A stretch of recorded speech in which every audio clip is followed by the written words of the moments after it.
Hey guys, Ed with Solomon's Landscape here. Sorry I'm not showing my face right now since, well, I can't figure out how to switch back and forth with the with the camera. But anyways, we're at a job site today. It's January 18th, 19th, something like that, mid-January. Days kind of run together. We're out here at a job site. It's kind of a little bit cold, but one of the things I wanted to talk to you about today was Bermuda grass and the invasiveness of Bermuda grass. So if you see over here to our left, we have actually created beds. So all the way, basically, this brown, nice, beautiful Bermuda grass went all the way up to the foundation of the house. And so what happened there is we actually tore out the Bermuda grass.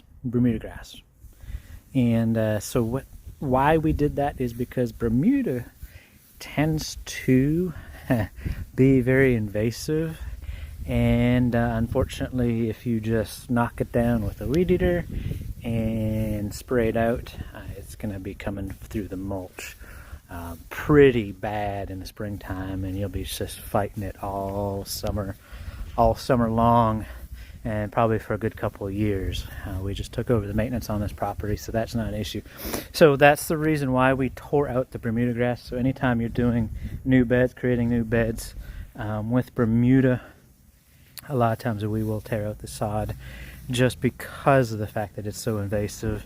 And despite the fact that we tore it out, we came in here, tore it out with machines and shovels last week, and so despite that, we probably will be fighting it somewhat all season long.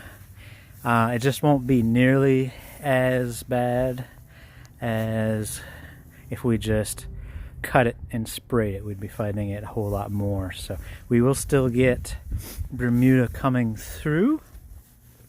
It just won't be as much or as bad. I know we've done it in the past, actually from experience, we've done it in the past where we did weed eat and spray out Bermuda grass in the springtime. And pretty much we were fighting, you can see it start popping up literally like a month later. And I mean, we were constantly having to spray it the whole season. And so we started, like I said, from experience, tearing it all out completely. And so that way you're back to bare dirt and get a good majority of it.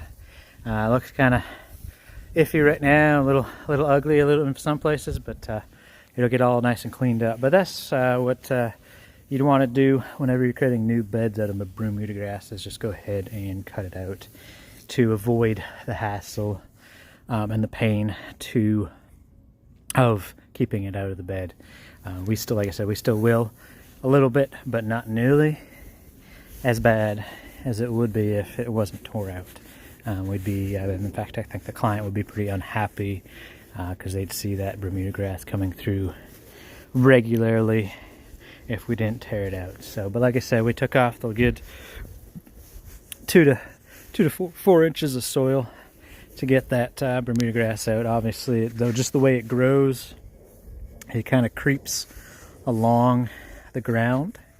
It actually will root in the ground, so creep, root in, sprout under, so it'll actually have runners on top of the soil and under the soil as well.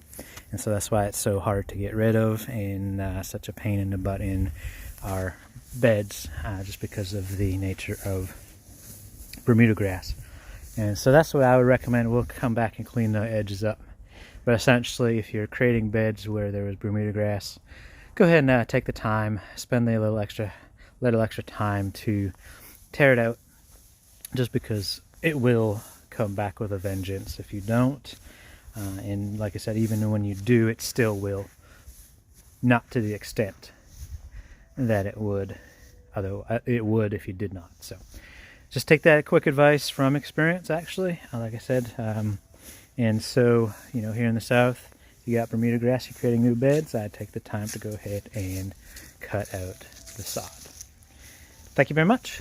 That's Ed with Solomon's Landscape, and hope you have a great day.